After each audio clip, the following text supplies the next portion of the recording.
All right, YouTube, this is Mr. Mean coming at you this fine Wednesday evening. I hope everyone is doing well. We're trying something new. My buddy Mike sent me a lapel mic. I tested it out, and unfortunately, it only has mono output. So I did a couple test videos, and it just doesn't work. I don't like the way it sounds, and I'm a big fan of YouTube. If I'm scrolling through or watching a video and the first 5 minutes annoys me, I'm gonna click off. So Mike, I appreciate you sending me the mic. I'll send it back if you want to, but unfortunately, it won't work for my needs. So what I did do though is I remembered that my buddy Miguel Warlock Patreon sent me a Sennheiser mic, which is a top of the line microphone. And it's a area mic, and it picks up everything. So unfortunately, you may hear like my kid or my wife talking in the background. There's nothing I can do about that. Yeah, I got to make these videos when I can and how I can, and so the kid making noise in the background's not that big of a deal. Hopefully you won't pick up on the TV. I think I've got the volume adjusted properly. But Miguel, as again, man, I told you 100 times, I'll tell you 100 times more. Thank you. Guys like you and the Greenskins, Mike, really support the channel, and I really, really appreciate it. And it's awesome that you would do that. So so just to get that out of the way, if the sounds a little different. Now, the good news is with this area mic, I can turn my head to the right and I can turn my head to the left, and you shouldn't really notice a huge audio change. It'll be a little bit of a difference, but I won't fade completely out like when I was using the Blue Snowball. And don't get me wrong, I love the Blue Snowball. I think it's a great mic, but I've gotten several complaints about the audio, and so I want to make sure that we're taking care of things, and we're rocking it the proper way. Uh, so my only concern now, oh yeah, I see the volume's there. It's just not showing. Oh, there it is. About that. Okay, I just wanted to make sure everything was working properly, and it is. So where are we at? Today's video du jour, Entropic Fantasy by EGS. Well, it uses the EGS system. It is actually written by Aaron T. Huss, and he's also the publisher. And what's neat about this is 2.0. It uses the Entropic gaming system. This is the fantasy version. It's a generic system. It does provide a little bit of setting knowledge, setting information in the fantasy setting, but it's a really good game. I helped playtest 1.0, and I was in pretty constant contact with Aaron, and then he just kind of fell off the face of the earth. So, Aaron, if you get to watch this, man, reach out to me. I'd love to have you on the channel and do an interview with you, because I really dig this system. I'm going to tell you right now, before all the hubbub, this is a buy in my book. If you like bare bones fantasy, if you like low fantasy gaming, if you like Savage Worlds, you're going to like this because it's pretty rules light. The mechanics are easy to pick up, and it's really well done. And I think it's got a bang up character. It's got one of the best indie character sheets I've ever seen because it's really well laid out, and it makes sense. It works. I mean, and that's that's a good thing. And here's the character sheet. It's a 2-page character sheet. So, but you can pause it there and take a peek at that. What makes this difference? And say, why play this than say, John, I can play Savage Worlds? Well, with this game, it's very similar to Savage Worlds, but it is different enough that I feel that it doesn't step on each other's toes, which I really like. It's a very robust character creation system. There's obviously your abilities, and it's a stat plus a skill. Each stat has its own die. Each skill has its own die. You're going to pick those dice up. You're going to roll them. You're going to add it together, and that's the total you're looking at. There's critical fumbles and there's critical failures, or critical fumbles and critical successes. What they do with critical successes is what I think is really awesome. So obviously, just like Savage Worlds or any other game, if you roll the maximum of the die, you get to pick it up and roll it again and add. That's great. That's standard. Everybody does that. But Aaron took it a step further, and one of the things he does that I think is really cool, and why I want to get this to the table and play it with my friends locally, because I think they would really enjoy it, is you're chucking a bunch of dice. If the dice come up doubles. So say you're rolling a D8 and a D10 for an attribute and a skill, and you roll 2 7s. That is also, and of course, if you meet the meet or beat the target number, that's a critical success. And when you roll the doubles, you automatically get a hero point. And hero points, another cool part. Basically, it's a Benny. I hate to compare this to Savage Worlds, but it is a very close correlation. But I think the games are different enough that I would warrant having both in my hobby collection, and I do. And I think you should too, because they are different games and they play. I don't. I only play tested this one a couple of times. I never got to actually play second edition, but like I said, I just got the book, and I had a snafu getting this. I ordered it on drive-through RPG, and they said they shipped it out, and it ships out media mail, and so I was waiting for it and waiting and waiting, and like a month went by, and I said, hey, I haven't got my book, and they were like, oh, we see when it's shipped, it's untracked media, you got to wait a little bit longer. So I waited another 2 weeks, and I reached out and I said, hey, I haven't gotten this book yet, and he goes, oh. He goes, I'm sorry, I screwed up. I'm sorry, I never sent it to be reshipped. My fault. I should have done that. They gave me a $10 credit or something like that, which was cool. So anyway, they made it right, which is what I expect from Drive Through RPG. It's what I expect from any vendor. But I will say the cool part is this is it's all public domain art, or I think it's a couple artists that he got people to do work. Like the cover art, I think is really neat. That cover is very snazzy. Is it evocative of the game? I'm gonna say no. I don't think the cover does this justice. But the flip side is this doesn't have a dedicated system. This is a self-contained book. You don't have to buy anything else. Which again, if you're a low fantasy fan, if you're an Entropic, that's what this is. If you're a bare bones fan and you just want to buy one book and you don't want to buy anything else, this is the game for you. And it has a little bit of a setting in here. They've given you the bare bones. What is neat is it's got a decent character creation process that I really like. It's you get X amount of dice. You get, I think it's two 2d4s. I'm going to go back to it. You get a number of dice, d4s or d6s, d8s, d10s, and I believe you get a d12 if I remember correctly. No, you get let's see here, where is it? I read this already and now I've already forgot it. Don't get old, kids. Don't get old. Also, please let me know down in the doobly-doo how the audio is, because like I said, we're testing this out. Yeah. You got 8 physical and mental abilities. Define your character: charisma, dexterity, intelligence, perception, psych, spirit, strength, and vitality. And what you're going to do is you're going to spin those dice, and you're going to put them in those attributes. You can take 1d6 and drop it down to a d4, which will allow you to take 1d10 and bump it up to a d12. So in your attributes, you're going to be pretty solid. And you're going to get a certain amount of points to buy skills. And then the skills work in a die code as well.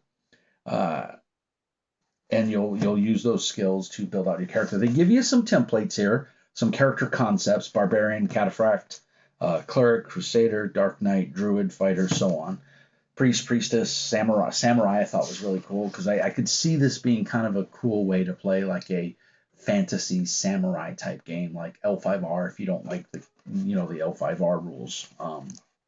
But it tells you how to spread out your abilities and then your skills. Everybody starts the game with 3 hero points, and pretty much like bennies, you can use them to adjust a roll to get an automatic success. The cool part though is when you roll a critical success and you roll doubles on the dice, both dice come up as the same number. That's an automatic critical success, and you get a hero point that you can use right then and there, and it doesn't count towards the maximum number of hero points that you have. But it's assumed that you're going to use it right then and there. That's the way I read it. Now, if you feel differently, let me know down below. Your defense is based off of your dexterity. Whatever your dexterity die code is, that's what your defense is going to be. That is your ability to avoid getting hit, so on and so forth. So that kind of thing. Health is defined by your character's mental and physical well-being and how much damage they can take during combat. It can be reduced through physical damage, environmental stress, superficial wounds, and injuries.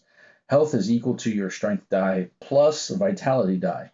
So strength plus vitality. So you gotta put a little thought into where you're spending those ability dice and what you're gonna upgrade and what you're gonna downgrade. So maybe you're gonna play a thief type character and you don't need a whole lot of strength because you're always going to be attacking from, flanking or surprise or, hidden, or you're just not going to be attacking at all. And you're going to be, you can put all your points in deck so that it's harder to hit you. You can totally build that type of character in this system. And that's what I like. You have a lot of flexibility in building your character. Yeah. So you get X amount of points to buy your dice. You get 18 points to spend at character creation, and then you can use those to spend 1 point to buy the die at a D4, increasing the die by one step from a D4 to a D6 would cost 1 point, and then from a D6 to a D8 would cost 2 points, and 3 points from a D10 to a D12. So it basically it's cumulative total, so it can get real expensive to start by bumping those dice up, and you only get 18 points, so they're gonna go quick. And there's a decent amount of skills in the game. So then the other thing is there's cultures, and cultures basically just help you define. So you got human, you've got dragon ken. The art is all fantasy stock art that they've gotten from different places. I'm sure you bought some of it, but like I know that this picture is in Feral Games' Delve game. That's one of the pictures in there, and there's another one in here that's in there of the goblin. So some of the art is public domain or free art that they're using, but I will say the art in here is pretty solid for the most part. There's one or two digital pieces that I'm not fond of, but I think Aaron was just trying to get some art in the book, A, and B, giving some young artists and budding people into the career to get them a break. So overall, it's good. Does the art set the theme for the book? No, it's disjointed. It doesn't match. Like I said, some of it's digital art, which is not very good. Some of it's public domain art or royalty-free art that just doesn't but some of it's really, really good. Like this piece right here, I think is phenomenal. I actually like the Goblin too, which I think is a public free art as well. So you get your cultural template, you apply that, you get all those benefits and everything. And you got half giant, half orc, satyr, halfling, tiefling, saurian, and the also rules to create your own culture, which I think is awesome. Then it breaks down into skills, and like I said, there's quite a bit of skills. There's basic skills and advanced skills. It talks about critical success. The book is pretty well laid out. You're going to walk through it, and you're going to make a character from start to finish, and I don't think you're going to be confused. I like the way it's laid out. It goes through all of the character creation, all your skills, all your magic, and then you get one of the other things. I don't want to jump too far ahead here. One of the cool things you get is that after you pick your culture, then you have qualities. And there's different facets. So hero points are a quality; they're a type of quality. But then you have positive qualities, negative qualities, and neutral qualities. And these are all really cool things because neutral qualities are just that. They can either help you or hinder you. It just depends on the situation. It's up to you as the player to work it out with your GM how you can use it in a positive or a negative aspect. Because remember, when you're doing a role-playing game and you play your negative qualities, the GM should reward you with some experience points or maybe even a hero point if you're playing it really well or it's clutch in the situation. And of course, positive qualities are going to just that they're going to add something to you, and you need to be aware. What I do like that they do with them is you can't overlap them. So you can only use a quality, a talent, or an advantage once per turn. Now you can use it or I should say once per round. So you can use it over and over and over again, especially if it makes sense. So you can make a badass samurai that's hits almost every single time in combat, but he's going to be deficient in other areas. But you're a samurai, you expect to hit. There's nothing worse than always failing at the thing you're supposed to be good at. If you're going to be a thief and you're going to be picking locks, you want to be damn good at picking locks. And so this kind of gives you that environment where you can use these positive and negative and neutral qualities to do cool things. And yeah, I just think it's really snazzy the way they did. And there's quite a few good ones in here. Some that I would have never, like agnostic. So that can be positive, and it can be a neutral quality in the aspect of you're cleric, you're neutral. You're agnostic. You don't believe in God. So your cleric may or may not heal you. Or maybe because you don't believe in the gods, the cleric's willing to heal you, but the god says, "No, you don't believe in me. Screw you, buddy." And you don't get any healing. That's not the cleric's fault. He tried or she tried, but that's the way it works sometimes, man. So you got to be careful what you pick because it could come back to bite you. But I think that's really cool that they have neutral qualities in here as well that you can use to flavor your character. You go into equipment, very well laid out equipment, but again, Wiki Snapper's equipment guide would fit perfectly in here and makes a lot of sense. So I think it would be well suited. Some weapons have qualities which you can apply and gives you a benefit or makes things harder in the game, which again, I think that's really neat. Let's get past all the equipment, and then we go to the art of magic. Very well laid out. Like I see, there's a piece of the computer generated art that I think just doesn't fit. It just doesn't look good. I mean, I'm sure the artist tried, and it's not a bad piece. It just doesn't fit in this book. But then you go to this art, which makes total sense and looks good. So I don't know. Take it for what it's worth. That's just my opinion. But you got all the different magic, divine, nature, magic, spiritual, so you've got shamans, you got fetishisms, you got engineers, which kind of fall in that weird science category. So it depends on what kind of fantasy game, this would be great. And it just hit me. Eberron. You could totally convert the world of Eberron to this and it would work perfectly because you got all the different magic settings. You've got the weird science, which Eberron, kind of took magic to science, so to speak. This would be perfect to run Eberron. If you don't like D&D 5th edition or you don't have the 3.5 books, or maybe you just want to try it in a different system, this would rock Eberron because I think it's got that flavor and that it's just got that taste that I think you're going to enjoy. But it talks about all the different magic and traits and talents that go with that. Talents are something completely different, and those are things that give you a leg up, make you a little bit better than other people.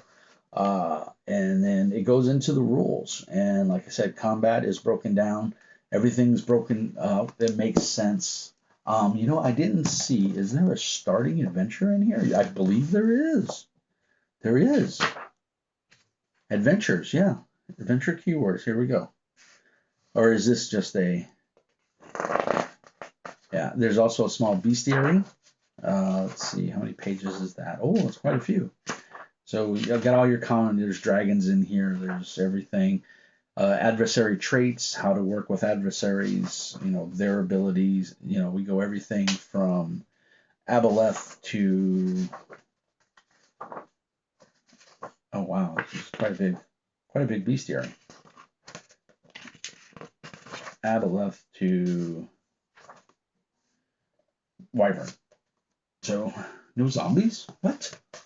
Maybe they're under undead. Let's look real quick. Pardon my burp.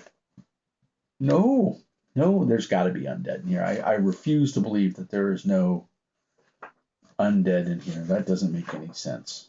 Skeleton. There we go. Okay, well, at least we got skeleton. Well, like I said, pretty comprehensive bestiary.